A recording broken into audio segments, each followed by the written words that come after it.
Ciao Giorgio, un saluto a voi in studio. Naturalmente qui con me non poteva mancare il nostro ospite d'eccezione, l'assessore Ciano Contin, leader del movimento politico Molto Buio Femociaro. Senz'altro, ciao Gaetano, benvenuto ciao a tutti gli elettori che ci seguono da casa. Anche gli altri, non solo i lettori, salutiamo tutti. Salutiamo voi.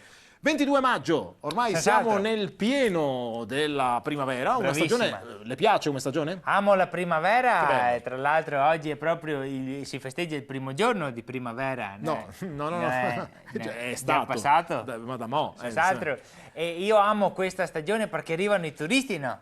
Arrivano i turisti, in particolare se vai in sottomarina, se vai nelle nostre spiagge, cattisei tedeschi che si sguaratano in acqua, no? È bellissimo, sono coraggiosi, non hanno mica paura. Qualche temerario c'è. Io ammiro il popolo tedesco perché non ha paura di niente. Che bello, quindi lei conosce, il popolo tedesco conosce la Germania? Senz'altro, sono stato tanti anni anche da piccolo in Germania. Ah sì, che bello. Sono stato in Colonia, per capire. Ma quindi non è stato a Colonia, è stato in Colonia? No, in Colonia, se ne città, ho fatto la battuta. Sì, ma non deve fare queste battute così. Colonia stiamo parlando della Germania, scusi. No, se c'è stato in Germania, dica. Sì, c'è stato perché io anche come parente, simpaticissimo, Franco, forte. Franco, forte. Assessore, abbia pazienza. Possiamo diventare seri? Stiamo parlando di una cosa... Stiamo seri. Andavo sempre in Germania perché avevo un parente che era frate. Sapete dove abitava? Ma va! A Monaco, immaginavo. Assessore, se dice un'altra battuta su una città tedesca, io prendo e vado via. Prometto non ne faccio più, non sono mica Bond, faccane altre. Vado via, perché, scusa Giorgio, ma non si può. Assessore, stiamo parlando di tedeschi. Bravissima, io adoro il popolo tedesco per come che educano i loro putelli. In che senso? Cerchiamo di spiegarci meglio. I putelli tedeschi sono straordinari. Putelli sarebbero i bambini? Sì, i bambini, Kinder. Senza fare pubblicità, li chiamano Kinder perché sono dolci come dei cioccolatini. Forse. Allora, non so quanto, però tu vai nei campeggi in Italia, no? E cati le famiglie dei putelli tedeschi con la tenda. Mi verrebbe a fare la traduzione simultanea perché cati le famiglie, cioè lei vai nei campeggi e trovi le famiglie tedesche. No? Ma vedi subito la differenza tra tenda italiana e tenda tedesca. Da cosa lo vedi? A tenda tedesca momenti che anche il campanello fuori. Tutti precisi per fare la rastrelliera con i bici messi in ordine di grandezza perché il minimo 7 fiori, 2 cani. E non ti vedi mai, ti vedi solo sua mamma e suo papà che chiappa il sole e che legge i libri. I fiori dei tedeschi non ti vedi. Dove sono i bambini? Io dal svezzamento ISEE autonomi, da un anno in poi, i putelli tedeschi ISEE autonomi, te da 10 euro, io riseranghi sopravvive una settimana. Sei serio?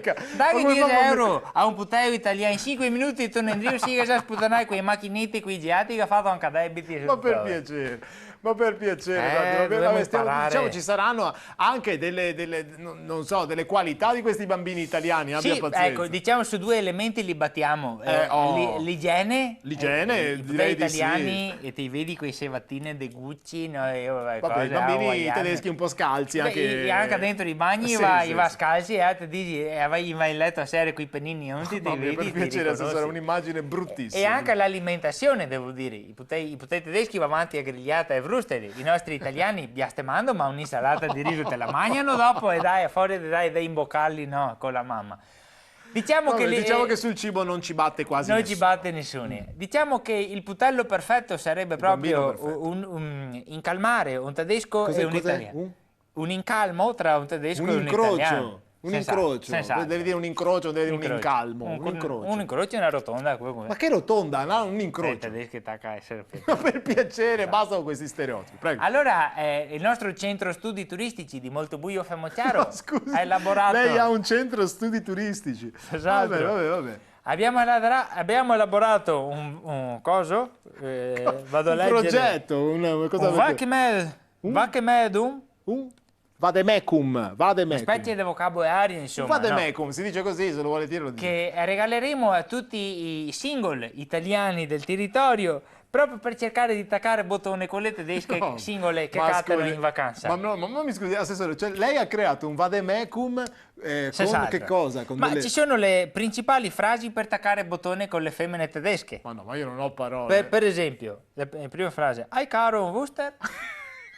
Ma non è che uno incontra una ragazza tedesca e dice caro un Wuster. Vanno ghiotte perché amano.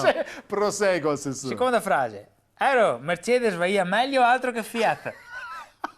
Per entrare è di una banalità incredibile. Oppure Oh, Berlusconi, ma intanto... Oh, i Berlusconi, ma sì, intanto... perché il sorriso fa parte anche del... Berlusconi, ma intanto è 15 anni che andate avanti con la Merkel, facendo anche il gesto, no?